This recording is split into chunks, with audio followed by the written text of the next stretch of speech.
Bienvenue dans ce nouvel épisode d'Excetero, etc., podcast queer positif. Parce que oui, on peut être queer et être heureuse ou heureux. Je m'appelle Pauline, je suis queer, j'ai 37 ans, je suis une personne grosse, demisexuelle, pansexuelle et panromantique. Je suis aussi handicapée par la fibromyalgie et le lipœdème. Ah oui, et queer ça veut dire pour moi hors de la cis-hétéronormativité et accessoirement en lutte contre le patriarcat. L'épisode du jour a été enregistré en juin 2024. Je vous propose aujourd'hui une rediffusion. Mais pourquoi je ressors cet épisode ? Parce que Mi Amor and the Tea vient de sortir son premier album. Wouhou ! Je suis vraiment trop contente pour elle. J'avais très envie de mettre un coup de projecteur sur leur talent et leur musique. Mi Amor and the Tea, c'est un groupe de pop-rock alternatif lancé par Mia, autrice, compositrice, interprète mexicaine au chant et à la guitare, accompagnée de Kale à la batterie et au chant, Lisa au clavier, Matt à la basse et Peps et Gabriel aux trompettes.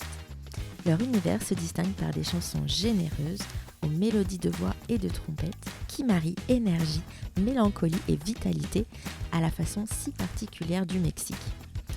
Leur premier album s'appelle And Maybe That Is Love. Il est composé de 8 chansons. Les chansons de cet album parlent d'amour queer. Elles parlent de la joie, de l'intensité, des doutes et parfois des blessures causées par le choix d'ouvrir nos cœurs et de vivre au grand jour nos identités. Elles parlent d'amour romantique, platonique, d'amour envers soi-même, nos amants eux, nos amis eux et la famille choisie ou non. L'album est sorti le 3 mars 2026 avec un visuel juste incroyable. Je vous invite vraiment à aller le voir. Pour le moment, ma chanson préférée, c'est Les Amantes. Donc voici l'épisode de Mia. Bienvenue dans le podcast Exetero, etc. Aujourd'hui, je reçois la personne que m'a recommandée Lisa. Et bienvenue Mia. Merci beaucoup, Pauline. Un plaisir d'être là. Trop cool, merci d'être là. Ma première question, c'est quel est ton prénom et quels sont tes pronoms, s'il te plaît ? Du coup, je m'appelle Mia et mes pronoms, c'est elle. Ok, super. Où est-ce que tu te situes dans la queerness, dans notre grande famille choisie LGBTQIA+, en ce moment ? Je suis une femme trans et dans ce qui vient de reste, c'est quelque chose que j'ai un peu de mal à définir dernièrement. Okay. Mais j'aime toujours identifier depuis que j'ai fait mon coming out comme quelqu'un queer. Pour moi, cela veut dire je suis attiré par des personnes qui, avant tout, sont des personnes queer. Ok. On n'est pas que queer. Alors, comment tu te définirais en tant que personne ? Je suis une femme immigrante. Je suis mexicaine. Je suis latine. Et pour moi, c'est une grande partie de ma vie. J'ai passé beaucoup de temps à bouger à cet endroit. Depuis là où je suis né à Monterrey, au Mexique. Puis j'ai habité de temps en Hongrie, en France, à Rennes. J'ai habité à Barcelone. Et puis finalement, j'ai habité à Paris. C'est là où je suis resté depuis maintenant un peu plus de 8 ans. Ok. Qu'est-ce que tu fais dans la vie ? Comment occupes-tu tes journées ? Alors, avant de te laisser répondre à cette question, je voulais faire un petit disclaimer, comme on appelle ça, quoi. Parce qu'en fait, tu m'as demandé à ne pas être anonyme dans ce podcast. Yes. Et ce qui est tout à fait cool et généreux de ta part, pour peut-être répondre à cette question. Certainement. Oui, du coup, je suis musicienne. J'ai un groupe qui s'appelle Mi Amor and the Tea. Super titre, on adore. C'est la thé qui est présente. Et ben on est un groupe qui a été formé comme un groupe des personnes trans. On s'est un peu élargi ces derniers mois. Du coup, on est aujourd'hui un groupe qui est des personnes queer, des personnes femmes militantes, engagées. Ouais.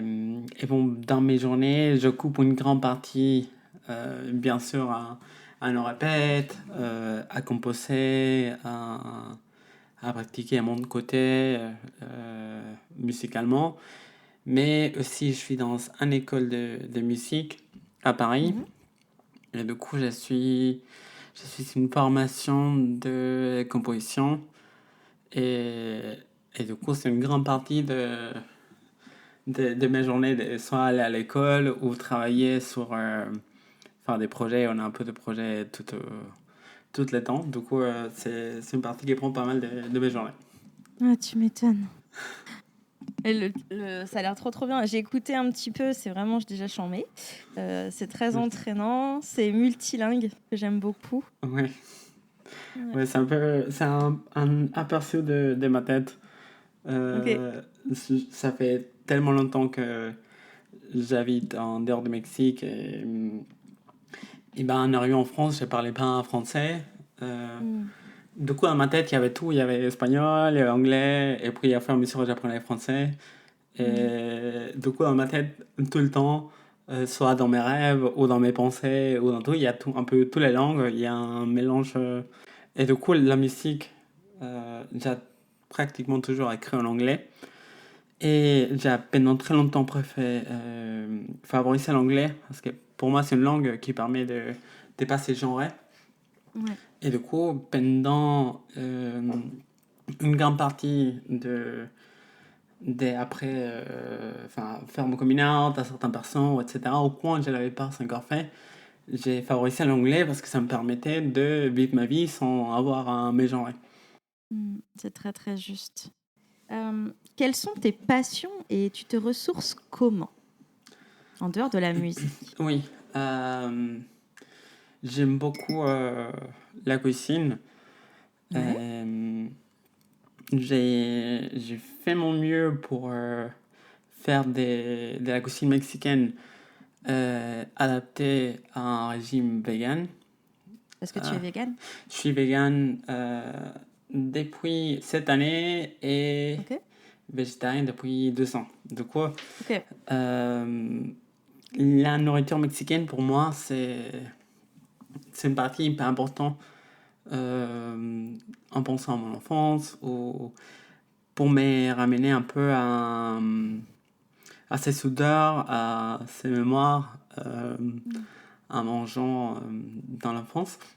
Mm. Et du coup, pour moi, arriver à répliquer ces goûts, mais pas que, aussi les textures et tout ce qu'on fait avec des produits végétaux, Ouais. euh, moi, je trouve ça extraordinaire. Arriver à... Enfin, déjà, en soi, tout ce qui est nourriture mexicaine, c'est vraiment dans les piments, dans la sauce. Oui. Et du coup, on va avoir des piments de chile ancho, chile guajillo, habanero. Mm. Et c'est à travers ces piments et les mélanges avec des autres épices qu'on va arriver à faire vraiment la sauce. Et puis, les véhicules qu'on utilise pour manger cette sauce, bah là, ça peut être plein de choses comme du fruit de Jacques qui a une texture incroyable, des champignons Mm. et plein d'éléments comme ça qu'on peut, en fur et à mesure en testant, arriver vraiment à répliquer des plats traditionnels mexicains que je n'ai tout le temps envie. Du coup, c'est parfait. Et Ok. ça, c'est une partie que moi j'adore. Euh, aussi, ça dépend des moments de ma vie, mais en ce moment et quelques années dans le passé, j'avais la possibilité d'avoir un espace où avoir des plantes, Ouais. un espace extérieur. Du coup, j'aime beaucoup faire pousser déjà aussi des piments, mais aussi des tomates, et faire pousser un peu aussi, je sais pas, de la coriandre, de la roquette. Et, Ouais. et c'est des choses aussi que j'aime beaucoup, il me donne beaucoup d'énergie et me laisse me concentrer sur quelque chose dans ce moment-là et prendre soin de quelque chose. Ouais. Et Être dans l'instant présent, on dit beaucoup ça. Ouais. exactement, exactement, Mm. sentir ces moments-là, euh, j'aime beaucoup. Mais, et finalement, je pense dans ma fibre principale de mon être, je suis quelqu'un qui se ressource énormément à travers les gens. Oui. Du coup, moi, quand ça va pas ou quand j'ai l'impression de me recharger, moi, à la place de me reposer toute seule, moi, je vais aller chercher à voir des gens, à rigoler. C'est un peu ce qu'on fait au Mexique. On était avec des gens et on s'est marré pendant des heures. Et c'est un peu ce que je cherche naturellement pour me ressourcer.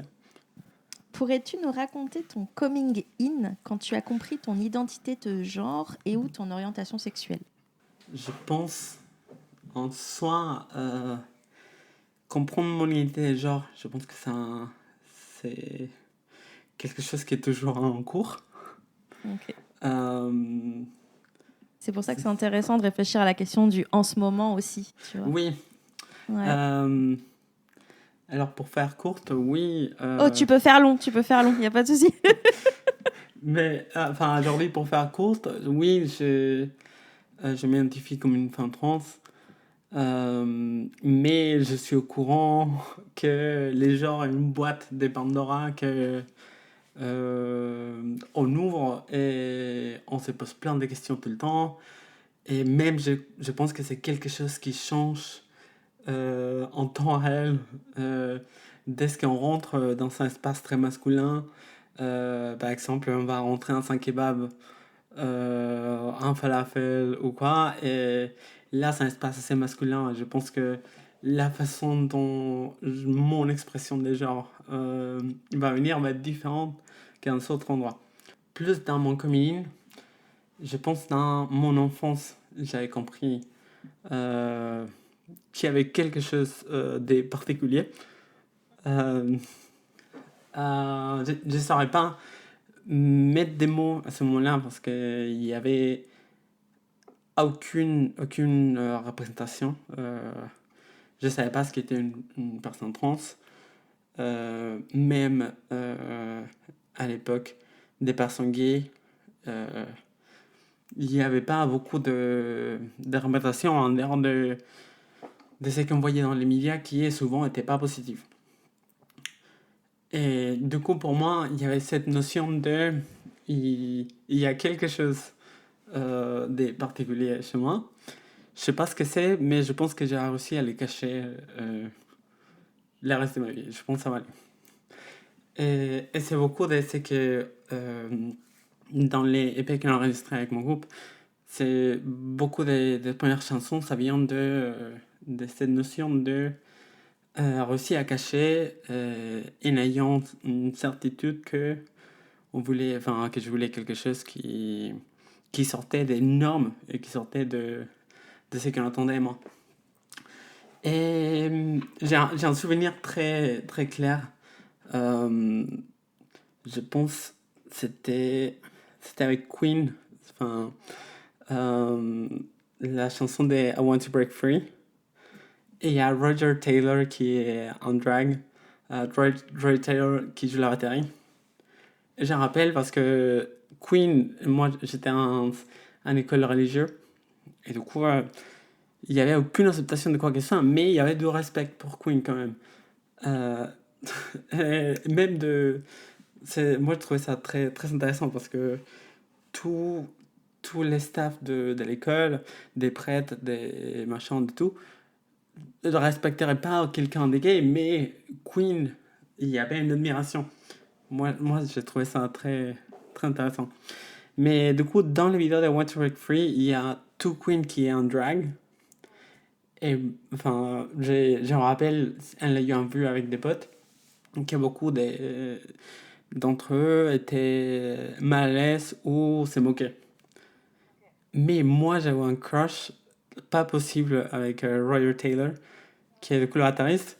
Et j'ai dit, ah, comment... Qu'est-ce qui se passe à l'intérieur de moi là? Ouais, qu'est-ce qui se passe? Et je pense que c'est quelque chose qui m'est revenu il y a très peu. Okay. En voyant la vidéo, je la vois et je vois Roger Taylor et je me dis, oh, C'était ça mon crush de mon adolescence, en fait. Euh, Hmm. et je pense, là, il y a eu un grand déclic. Et puis, Tu penses que enfin, c'était vers quel âge ça? ça, je pense que j'ai dû avoir 15 ans, un truc comme Ok. ça. Euh, mais bon, c'était déjà un moment de ma vie où j'ai expérimenté beaucoup avec les genres, plus dans mon intimité. Ok. Euh, mais en dehors de ça, pas du tout. Et c'est quelque chose que j'ai pu vivre jusqu'à mes années 20 et quelques. Ouais. Et je pense que c'était vers ces moments-là où il a commencé à avoir beaucoup plus de... Enfin, je sais pas si je vais dire d'acceptation, mais à moins beaucoup plus de visibilité. Laverne Cox, qui Oui. était dans la couverture, je ne me rappelle plus quel magasin c'était, mais dans un grand magasin. Euh, Qui est l'actrice dans Orange is the New Black. exactement. Mm. Qui d'ailleurs aussi, en voyant Orange is the New Black, euh, enfin, je me sentais identifié avec elle de certaine façon. Ouais. Mais je pense que c'est pas simple de s'identifier avec quelqu'un, surtout dans une série comme Orange is the New Black, qui est assez forte et qui, Ouais. tu vois, cette personnage, c'est tout ce qu'elle doit traverser tout le temps et tu te dis, fou, est-ce que je veux ça pour mon futur, vraiment? C'est exactement ce qu'on est en train de faire là, en fait. C'est on peut être queer et heureux et heureuse. Oui, Exactement ce qu'on est en train de faire là, en fait, c'est ce que j'essaye de construire doucement. C'est une base de données de représentation positive de ouais, personnes queer. J'adore Orange is the New Black, j'adore le personnage de Laverne Cox, mais c'est vrai que qu'est-ce qu'elle a souffert dans la ouais, série. ouais, Oh pas ouais, possible, pas possible. Et tout le temps, elle passe le monde dans dans les grandes lignes de tout ce qu'elle a vécu, enfin, ces traitements hormonaux qui les sont élevés, ouais, les, un peu les grandes lignes de comment c'est vécu, cette coming out avec plein des sentiments de culpabilité, etc. mm, Mais aussi dans les micro-agressions de tous les jours. Du coup, c'est des petites choses qui en balance dans plein d'interactions avec elle ouais, et qui te dit, ouais, les taux de seins tous les jours. Et bon, mm, ça rappelle un peu il y a quelques années où j'avais à vivre ça un peu. Mais oui, je pense en voyant, pas elle en tant que personnage, mais en tant que comédienne, avoir oui, cette visibilité, puis en même temps avec Elliot Page, qui fait ça aussi oui, son coming out. Et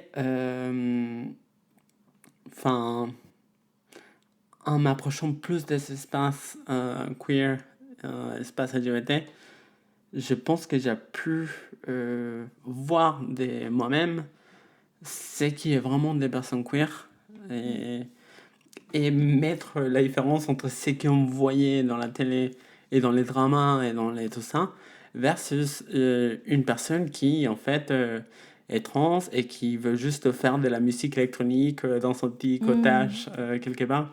Du coup, celle-là, je vais dire en fait, c'est parce que on met tout le temps, mais il y a toute une possibilité derrière.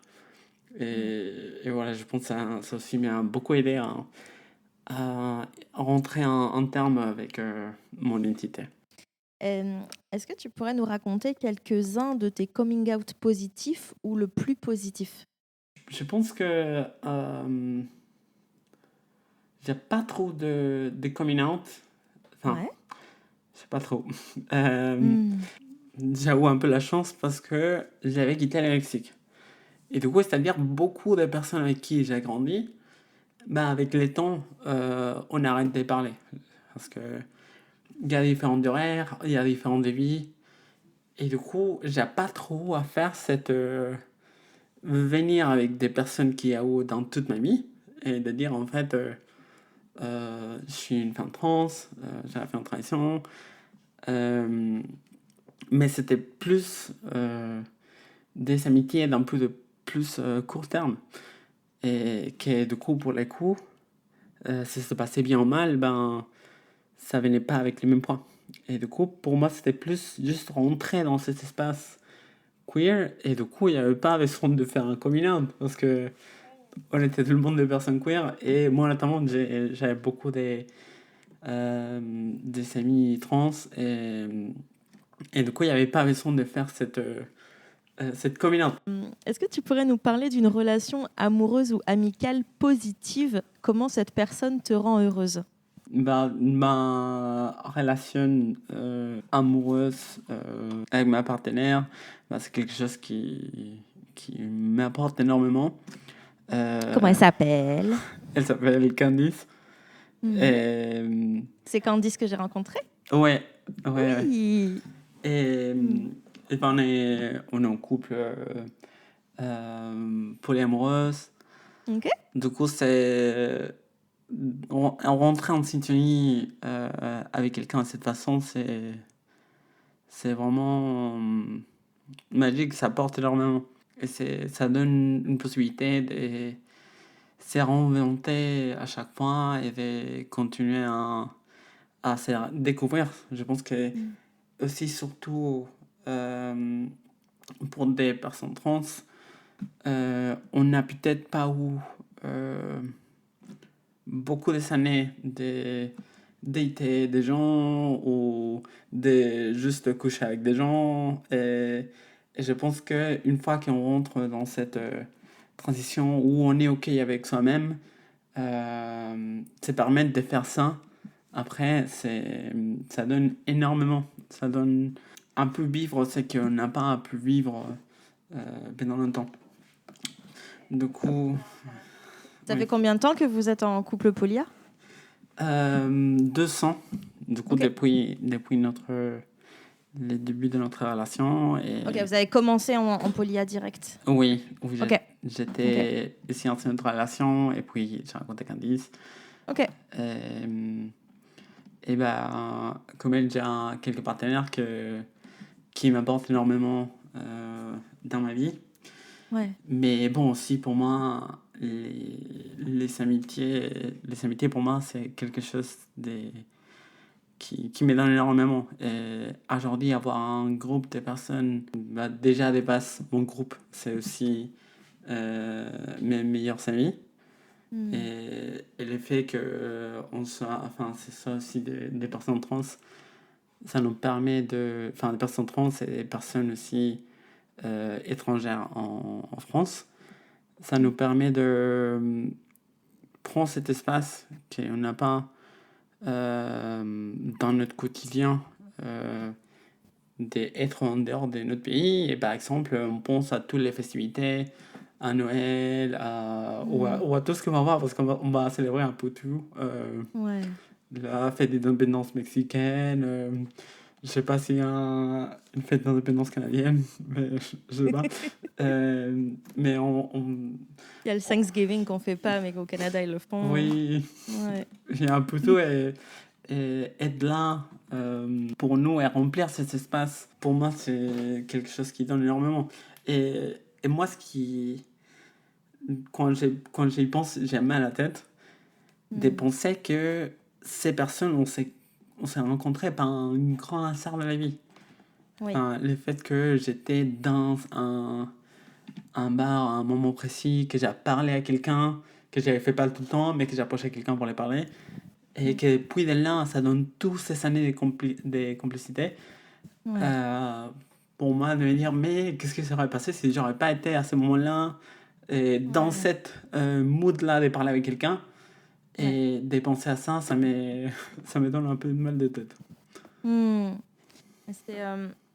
C'est hyper riche que tu parles de ça. En plus, aujourd'hui, on peut faire un petit aparté parce que ça a été un choix un peu compliqué pour toutes les deux de faire l'épisode aujourd'hui parce qu'on est le 17 juin 2024 et on est en pleine campagne des prochaines législatives et le climat actuel est très anxiogène, très difficile et pouvoir se dire qu'on allait parler de façon positive, c'est vrai que c'était un choix et c'était un vrai comment dire ça ? Ouais, exactement, un vrai challenge, c'est le mot que tu avais utilisé. Et là, quand tu parles de personnes immigrées, où vous remplissez l'espace des familles qui sont restées loin de vous et tout ça, c'est hyper riche. Et ouais, j'ai pas envie de je suis au bord des larmes, je veux pas pleurer, mais tu vois, c'est hyper riche. Et c'est pour ça qu'il faut se battre pour pas que le Rassemblement national passe. Et c'est pour que toutes ces belles histoires continuent, en fait. Oui, on a... Bon, une grande partie pour laquelle j'ai quitté le Mexique, c'est... Enfin, j'ai toujours voulu quelque chose d'autre, mais c'est clairement pas un espace où je pense que j'aurais pu faire ma transition. Je pense pas qu'aujourd'hui, j'aurais fait une transition si j'aurais resté là-bas. Je pense aujourd'hui, je serais toujours soit dans les placards, soit en me testant moi-même, dans ça, ces choses. Mais j'ai pris le choix et j'ai dit, bon, je vais quitter ça pour aller vers une vie meilleure. Et du coup, je suis pas prête à laisser ça juste comme ça. Tu m'étonnes. Et en fait, on est tellement tous et toutes concernés par ça. Enfin, on a tous et toutes des histoires. Pourquoi on aime la France et pourquoi on a envie de rester en France et pourquoi on a envie de vivre nos vies en France, en fait. Ouais. As-tu une histoire en lien avec le monde du travail et avec ta queerness qui soit positive ? Oui,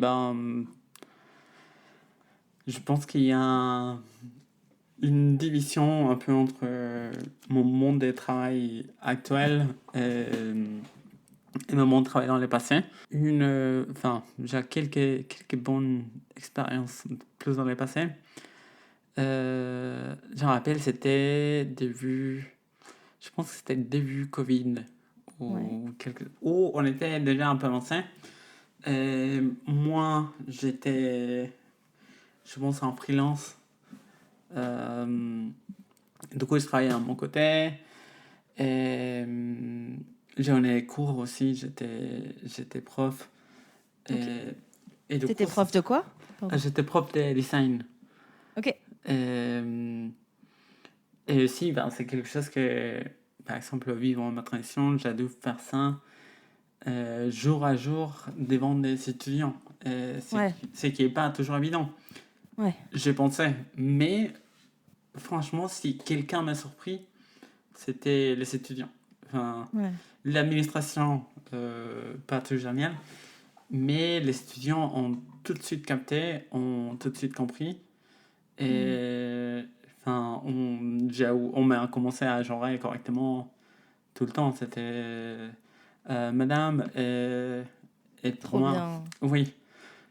Je leur avais dit aussi que j'allais leur mettre 0 si on ne c'est pas madame.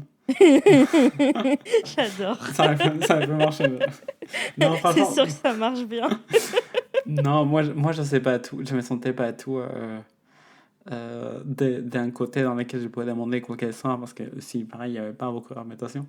Mais la façon dont les étudiants ont très rapidement compris, s'adapter et changer le comportement sans quoi qu'elle soit d'autre, ça pour moi, c'était magique. Puis après, aussi dans une boîte où j'ai pu commencer à travailler, c'est une agence où la CEO est lesbienne. Elle avait été ma prof dans le passé.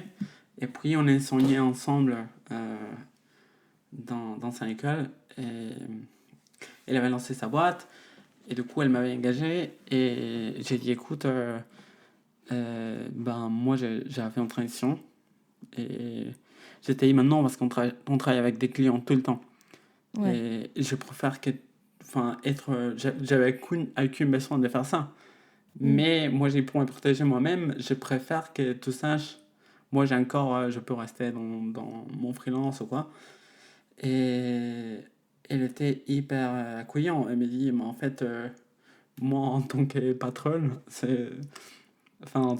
moi, ce que je veux, c'est que tu fasses ton travail dans tes meilleures conditions. Pour ce que je t'ai engagé, c'est pour tes qualités dans le design. Et en fait, que tu fasses ça dans ta meilleure vie ou étant toi-même, ça va se voir dans ton travail et ça va se voir dans toute l'entreprise. Du coup, c'est clair, c'est ça qu'on veut, quoi. Oui. Meilleure réaction. Meilleure réaction. Et puis, dans le futur, où j'ai pu travailler avec Lisa. Vous avez travaillé dans une grosse entreprise toutes les deux, du coup. Et comment ça s'est... Est-ce que c'est toi qui as mis en place le service d'accompagnement dans cette boîte ?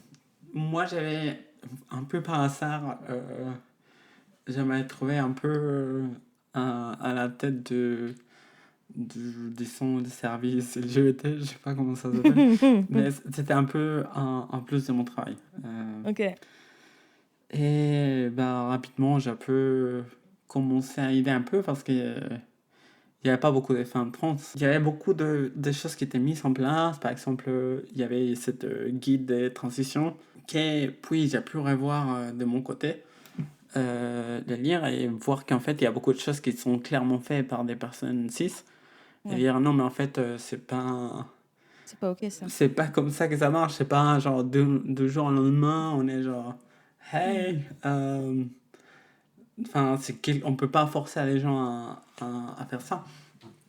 Et du coup, c'est beaucoup de choses qui étaient bien positionnées, mais qu'il fallait qu'il y avait des personnes trans qui ont aussi fait une transition récemment, qui les voient et qui disent en fait, ici, il faut ajuster ça et ça.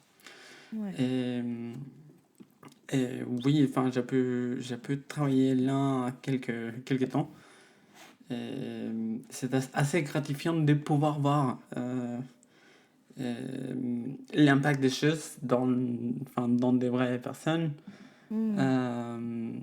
Et aussi avec Lisa, comment ça s'est passé, pouvoir voir ça en réel et pas en théorie, c'est assez gratifiant. Ouais. Et c'était la première personne, ou peut-être même la seule entre-temps, que tu as pu accompagner concrètement ? Oui. Ok, Oui. trop bien. Oui, parce Trop bien. qu'il y a, il y a une histoire des transitions dans le travail, et ça Ouais. c'est parti, mais aussi des histoires administratives que j'ai pu déjà, à ce moment, j'avais déjà passé par des conflits administratifs et j'ai déjà où à faire trouver des solutions pour des petits problèmes administratifs. Du coup, Ok. beaucoup de choses qu'on peut dire, en fait, on peut pas faire ça, en fait, on peut. Ouais, carrément. Trop bien. Trop bien. C'est vrai que ça... Enfin, je vais pas refaire l'épisode de Lisa, hein, mais ton accompagnement a été vraiment très, très bénéfique. C'est incroyable. Ça me touche. Est-ce que tu as un message positif à faire passer ? Oui. Je pense que pour moi, un peu les grands messages positifs dans ma vie, c'est un peu T4T. En tant que personne trans, être là pour les autres, voir ce qu'on peut vivre et comment nous-mêmes on peut créer un réseau et un système de sécurité pour l'une pour l'autre. Et c'est quelque chose qui existe depuis tellement longtemps. Et on les voyait avec Marsha B. Johnson, avec Sylvia Rivera, et toutes ces personnes incroyables qui ont fait tout ce qu'il fallait faire parce que en fait, c'est les gens qui prenaient le plus cher. Voir cet soutien qui existe entre les personnes trans et dans ce principe de T4T qui va beaucoup. En principe, je pensais que ça faisait seulement référence à quelque chose d'amoureux, mais en fait, T4T, c'est plus de la delphité, de dire on est là pour nos elfes et on va continuer, on va faire tout ce qu'il faut pour que nos elfes soient dans des bonnes conditions. Et je pense que c'est génial de voir comment beaucoup de choses avancent, même si certes, il y a pas, on n'est pas là où on devrait y être. Mais je pense à une femme qui était en charge d'une association à Paris. Ouais. C'est une femme trans. Elle devrait avoir 70 ans, quelque chose comme ça. Ok. Et je leur ai dit brièvement avec leur site web. Et on faisait un call. Et elle me dit, jamais je croirais qu'il y aurait le jour où je verrais une femme trans faire un site web. Hmm. Et moi c'est genre, wow. Enfin, Hmm. c'est vrai que il y a... Enfin, aussi, il faut connaître qu'aujourd'hui, il y a beaucoup de personnes trans dans tout ce qui est STEM et dans tout ce qui est technologie, etc. C'est ce Mais que disait Alan dans ses stéréotypes, ouais, qu'il n'y a que les meufs trans qui sont dans l'informatique. ouais, c'est un stéréotype, mais enfin, en pensant à la passée, je pense que c'est quelque chose qui n'était pas là. Oui. Du coup, et ça m'a rempli d'un sentiment de dire en fait, on a beaucoup de privilèges aujourd'hui, même si certes les choses sont pas comme elles devraient l'être, mais on a quand même beaucoup de privilèges grâce aux personnes qui ont été là avant nous, et du coup, c'est Mm. pour nous cette responsabilité aussi d'être là pour les enfants trans et d'être là pour toutes ces nouvelles générations qui vont venir. Et ben, c'est le moment de mettre la casquette et mettre les chaussures et aller faire ce travail et dire ok, On continue le combat. on continue. Oui. Ouais, c'est super ce que tu dis. C'est, enfin, moi, ça me touche, c'est hyper émouvant de... Ouais, continue. On continue, c'est grâce aux personnes qui étaient là avant nous qu'on peut avancer. Elles ont commencé à déblayer le chemin et continuent, quoi. Oui. Ouais, c'est super. C'est super, ça fait trop du bien. C'est hyper ressourçant. Et puis, tu vois, moi, je pense que grâce à tes mots, il y en a d'autres qui seront peut-être comme moi et se sentiront pousser des ailes. Donc, oui, allez, toi, ton fer de lance, c'est T40. Bah, peut-être que pour moi, ça sera queer pour queer. Et peut-être que d'autres personnes, ce sera autre chose. Mais c'est vrai que, ouais, on est, comme dit Jenna dans Nos Voix Trans, il y a une communauté qui est là pour nous. Il ne faut pas se sentir seul et on est vraiment une communauté et on peut se soutenir. Et on est là. Ouais, si on est là et on se soutient. Est-ce que tu aurais des ressources, que ce soit des livres, des vidéos, des podcasts, des comptes Insta par exemple, à nous recommander qui soient queer et positifs? Alors Euh, déjà, Mia Moren de T, on n'oublie pas. oui, certainement, bah, mieux moyen de Mm. notre épée One Piece for a Machine, qui est de Ouais, base une histoire de réalisation et de euphoria et d'arriver à prendre ce pouvoir et laisser derrière tous les sentiments de culpabilité qui peuvent venir pour une personne trans. ouais. Du coup, ça en principe, le chemin est peut-être pas le plus positif, mais On peut aller l'idée... lire les paroles et ouais, carrément, carrément. Alors, il y a un podcast que j'adore, The Handsome Podcast. Ouais, Du coup, c'est un podcast, c'est en anglais. ok, C'est fait par Tig Notaro, Mae Martin et Fortune Filmster.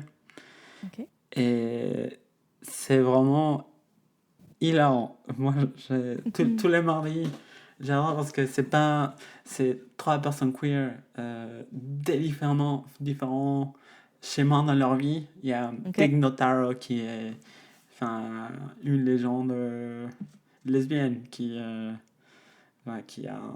changé les games. Et bah, après, Fortune Filmster et Mae Martin qui a beaucoup de. Enfin, il y a des écarts d'âge. Et aussi, bah, Mae Martin, c'est une personne non binaire. Du coup, on a vraiment des différentes perspectives. Et, et moi j'adore écouter ça à chaque mardi. Pour moi, c'est génial. Trop bien. Puis, bah, en musique, je pense qu'il y a beaucoup d'artistes queer que j'aime beaucoup. C'est peut-être un peu euh, difficile à trouver des très très positifs. Euh, Toi, ça t'apporte du positif quand tu moi, les écoutes? moi, ça apporte tellement de positif. Ok. Par exemple, Caroline Rose, euh, c'est aussi une personne non binaire. Ouais. Euh, et elle a fait pas mal enfin, des super chansons et des super albums. Euh, notamment, il a une chanson qui s'appelle Feel the Way I Want, Superstar. Oui, Superstar. Ouais. Et pour moi, Feel the Way I Want, c'est la chanson que chaque fois que je réussissais à faire un coming out, chaque fois je mettais cette chanson.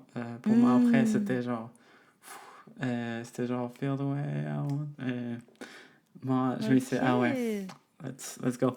Et Ezra Furman?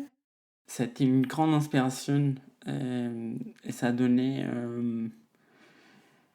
beaucoup de possibilités et d'avoir quelqu'un qui exprimait tant de sentiments que j'ai sentais moi-même et, la voir elle chanter tout ça. Franchement, ça donnait la force. Ouais, Ezra Furman, elle a fait le soundtrack de Sex Education Ok. sur Netflix. Ouais, du coup, là, elle est un peu perché plus dans la popularité. Mais... Et en fait, Sex Education, on peut quand même dire que c'est quelque chose de queer positif quand même. Oui. Oui. Je pense qu'on est pas mal. Oui, je suis pas sûr si je suis au jour avec toutes les saisons, mais j'aimerais l'avoir vu au moins la première. Et oui, c'était un peu dur, mais positif. Ouais. C'est quand même une super série queer positive que j'avais oubliée. Oui. Je suis tellement... c'est une phase qui est un peu compliquée en ce moment pour moi dans ma vie et du coup, je sais plus quoi regarder, je sais plus comment me renseigner de façon positive. Et c'est vrai que ça, j'ai tout regardé pour le coup, je suis à jour et c'est vraiment super quoi. Ouais, c'est pas mal et voir tous les aussi pareil tellement de caractères qui normalement dans une autre série ce seraient des personnages qui ont une seule facette unidimensionnelle et ici avoir tellement des personnages queer et voir toutes leurs dimensions, je trouve ça incroyable, même si ça vient avec toutes ces fragilités et des choses qui peuvent être un peu difficiles à voir, mais je pense que souvent il y a des leçons à apprendre dans chacun de ces caractères et on peut très bien s'identifier dans plusieurs des personnages. Carrément, il y a un vrai travail d'écriture sur des personnages très complexes, je suis d'accord. Ouais, hyper intéressant. Ouais. Est-ce que tu aurais un ou une prochaine invitée à me recommander ?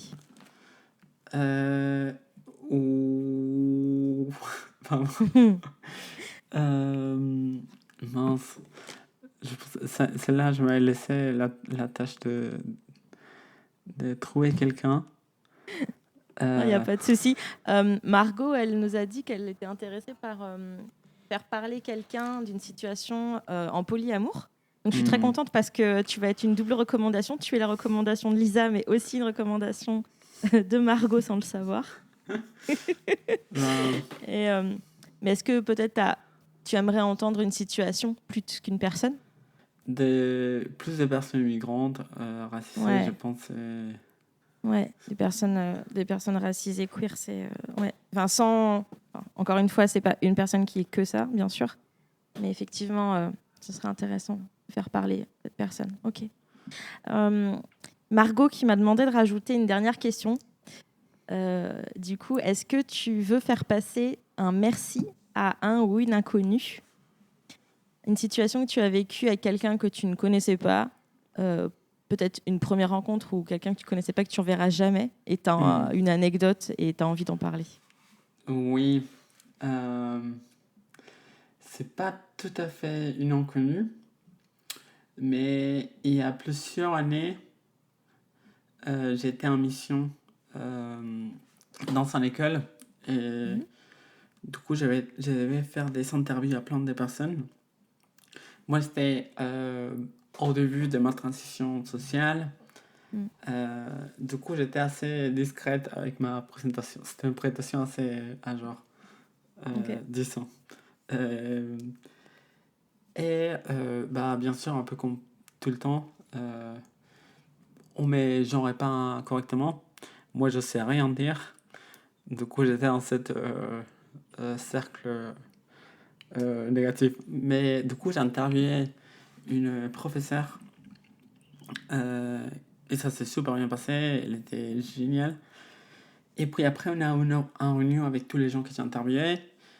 Et bien sûr, les gens commencent à me genrer en masculin. Et du coup, elle intervient, elle fait ce qu'elle veut. Et c'était un moment, c'était la première fois pour moi que quelqu'un faisait ça. Et moi, ça m'a tellement touché de voir ça en action. Après, j'ai eu beaucoup l'occasion des gens qui font ça. Mais cette première fois, pour moi, ça m'a donné beaucoup de courage. Et aussi, ça vient à parler un peu de l'importance des alliés cis pour les personnes trans. Parce que c'est souvent une personne cis qui rentre dans cette genre de cas qui peuvent faire la différence. Et du coup, moi, ça m'a beaucoup touché. Je ne rappelle plus comment elle s'appelle, mais... C'est pas grave, c'est trop bien. Les alliés cis, on les aime. Oui. Trop bien. Je te remercie beaucoup, Mia, pour toutes ces belles paroles. C'est vraiment très, très précieux ce que tu nous as raconté. Je te remercie énormément. Merci beaucoup. J'envoie à tout le monde sur Mia More and the Tea. Et je te fais des gros bisous et puis on se voit bientôt. Yes, on se voit bientôt. Et merci encore pour l'invitation et pour l'initiative. Je pense que c'est quelque chose qu'il nous faut avoir des positives et avoir des expériences queer qui finissent bien. C'est ce qu'on n'a pas tous les jours. Du coup, merci à toi pour faire ça. Merci beaucoup, Mia. Si l'épisode vous a plu, parlez-en autour de vous. Ça pourrait faire du bien à une ou un proche. Etc. Podcast queer positif n'a pas de rythme régulier. Vous pourrez me retrouver quand les planètes seront alignées en termes de météo, santé physique et mentale, dispo des invités et bien d'autres facteurs encore. Vous pouvez écouter les épisodes d'Etc. Podcast queer positif sur toutes les plateformes. Toutes les infos sont à retrouver sur le lien Linktree. Je voulais vous dire encore et encore merci. J'adore recevoir tout plein de cœur chaque jour. Ça m'aide beaucoup à avoir la force de réaliser tout ce contenu numérique gratuitement. Plein de bisous et à bientôt.